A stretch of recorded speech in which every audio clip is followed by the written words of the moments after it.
meeting of the National Command Authority. The NCA is the primary body which is responsible for Pakistan's nukes. This is the first publicly known meeting for Pakistan's nukes by the NCA since February 2019. This is debris from either a missile or a jet that has been found in Lasjan area as well. This is the latest that we were getting from what we were talking to with Idris as well.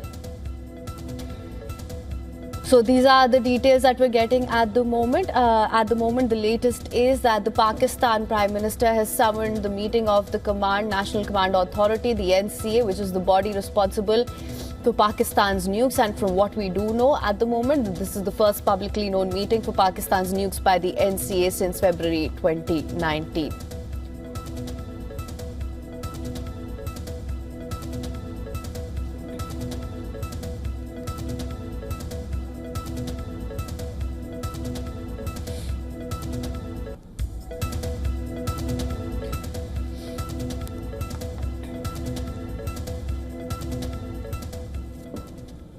All right, for more on this, we are now being joined by Major General Rajan Kochhar from New Delhi. He is Defence and Strategic Affairs Analyst. Thank you so much for joining us on WION The World is One.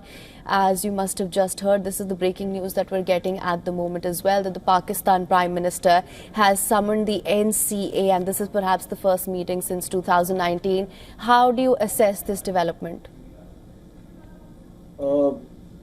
First of all, I think this should not be viewed right now that Pakistan would be resorting to some kind of a misadventure in terms of a nuclear strike, because we know that Pakistan has tactical nuclear weapons, and if Pakistan would like to use a nuclear, then tactical nuclear weapons would be the first priority, because he would like to target the military of the Indian armed forces.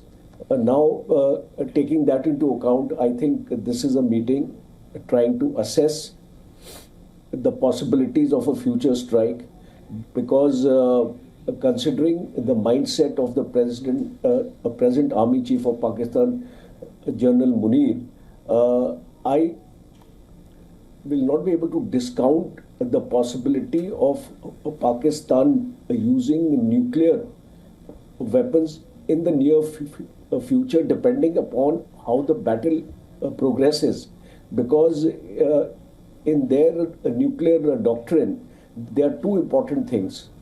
The first is they believe in a first use policy, and second is they believe in a full spectrum, because earlier prior to 1998 their nuclear doctrine was focused on a limited spectrum. That was changed to a full spectrum. That means that in case they want to use nuclear weapons, you know, it will be all across. And a third important aspect here is that it is a near comparable nuclear capability between India and Pakistan.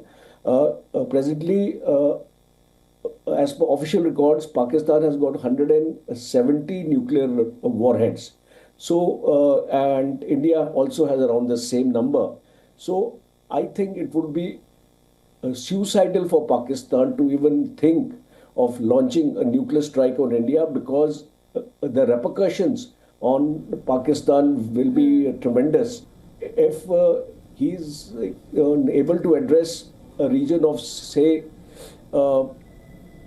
200 kilometers by 200 kilometers in India, I think the entire Pakistan will get decimated, especially Punjab and Sindh areas, because for Pakistan the vulnerability is Punjab and Sindh, Karachi, Rawalpindi, Islamabad.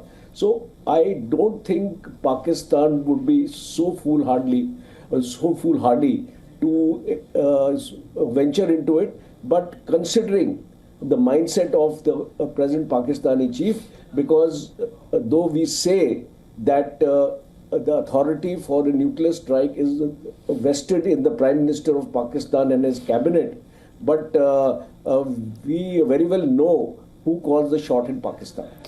Absolutely, Major General. But just to expand on that further, you've pretty much summarized this for us. But Pakistan has been raising the nuclear bogey time and time again.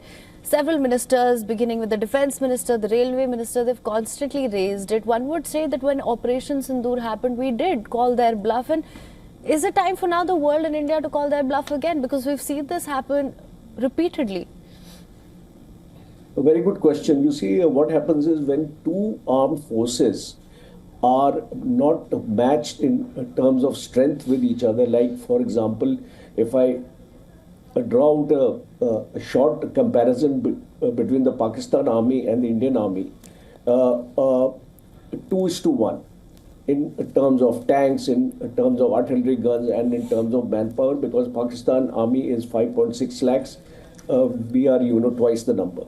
And if you look at Pakistan Air Force, they have around 350 aircrafts, and we have almost around 650 to 700.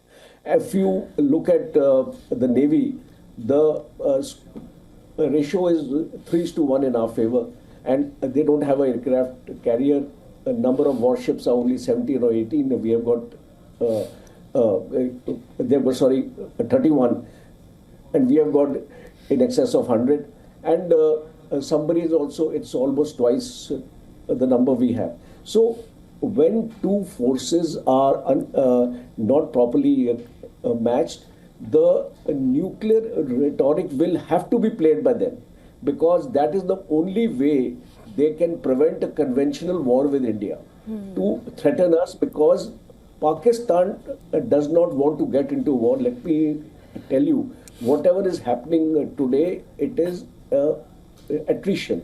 It is a war of attrition. He is trying to escalate every day. He started with shelling, then he graduated to drones, he graduated to missiles, and now the fighter aircrafts today morning. So he is slowly climbing the escalatory ladder.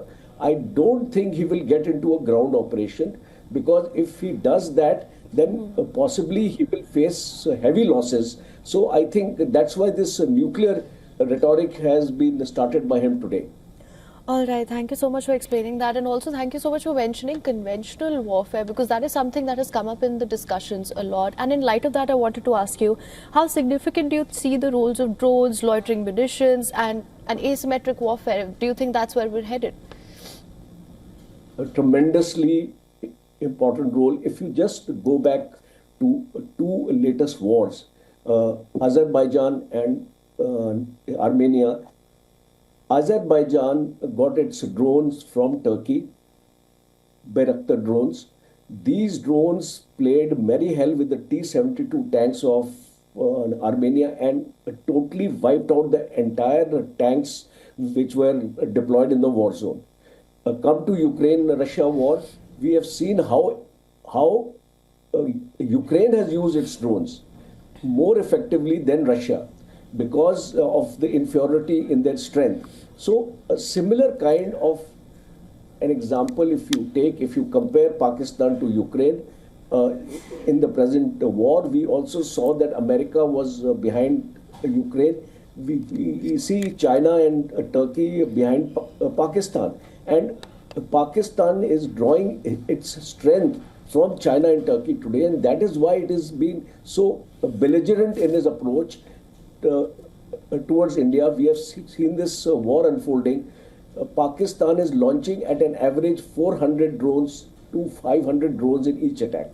And this is a low-cost option because not much of your financial cost is going to affect Pakistan, because you are aware that Pakistan's economy may not permit a long-drawn war with India.